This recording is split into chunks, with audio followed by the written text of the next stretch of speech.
Hey class, Professor Kennedy here with this week's Raider Review. Listen, were you one of those early people that left before the game was over? Shame on you. You missed a great game. Hats off to the defense. Getting 4 turnovers in this game is not easy. More importantly, hats off to Marshawn Lynch. Beast mode was very special in the game against the Cleveland Browns. But let's take a look at the few plays that the offense had to score and make this game more interesting than we thought it was going to be going into the fourth quarter. If you remember last week's Chalk Talk, I told you that the Cleveland Browns like to bring a lot of exotic blitzes. And this is one that I especially made notice of, because what they're trying to do is they're trying to free up their big man, Myles Garrett.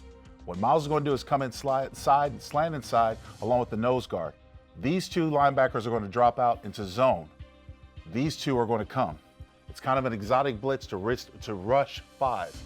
And when you see what Derek Carr notices, he's going to have Jared Cook going over the middle. He's got to have a little touch on the pass because he's got to be aware of that safety in the hole. Let's watch the play. There's Myles Garrett coming under. You see the safeties and defensive back blitzing. The linebackers dropping back into their zone. And this is where Derek has to have a touch. Right over 55's outstretched arm, down before the safety gets it. Jared Cook is able to secure the ball before the hit. I don't know about you, but I've been impressed with the chemistry between Derek Carr and Jared Cook. The fact that you got a big playmaking tight end and all that real estate in the middle of the field makes it real good for this offense to be able to keep things moving. And in times of desperation, you know Jared's going to get open and Derek's going to probably look for him. Now, if you remember previous classes, I said it's always difficult to score in the red zone. You've got a condensed field, you've got a bunch of guys trying to do so many things at one time, and more importantly in this game, you got to deal with the Cleveland Browns pass rush, which at this point has been a little bit chaotic for Derek Carr and this offense. So here's one thing that John Gruden called down here. Basically calls an all-go route with Jordy Nelson and Amari Cooper. Jared's going to stay in to chip the end and then sneak out to the boundary. Seth Roberts is going to stay in to chip the end and then sneak out to the boundary and run a route. These guys are going to run seam routes. What the receivers are looking for are the safeties. In this case, Jordy Nelson is going to play off of this safety. Amari Cooper is going to play off of this safety. Safeties can't be right. It's an option route. So if the safety's inside, the receiver's going to run outside. If the safety's outside, then the receiver's going to run inside. Cleveland Browns actually dropped this linebacker into middle thirds, but he thinks Amari Cooper is going to be the primary route runner, and so he's going to focus his eyes on Amari and not see Jordy Nelson behind him for the easy touchdown. Let's watch the play. Watch number 53, the linebacker now. He's got his eyes focused onto the top part, which is Amari Cooper's running a route. Doesn't see Jordy Nelson running the skinny post right behind him. Easy pitch and catch for the score. In that instance, the linebacker can't be right. If he goes to Jordy Nelson, you have Amari Cooper open on the corner route because he's also playing off the safety. Okay, let's take a look at this play. This is an overtime.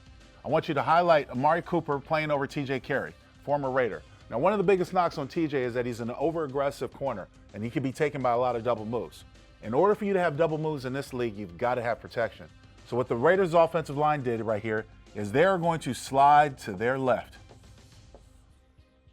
Jalen Richard is going to come and cut down the end man. This creates space and it helps solidify the pocket. That way, if they bring any blitz in from this side, you've got enough people to just get big and take up space. The double move is going to be here with a little bit of a hitch and then go. TJ is going to bite and Amari is going to be wide open on the second level for a big gain in overtime.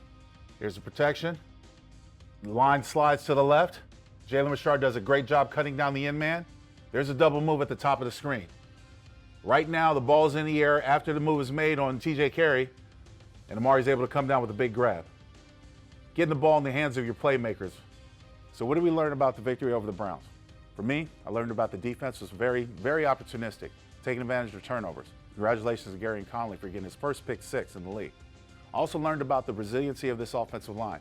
They're playing with injuries, but we had 2 young tackles step in and play pretty big football to help this team get a win.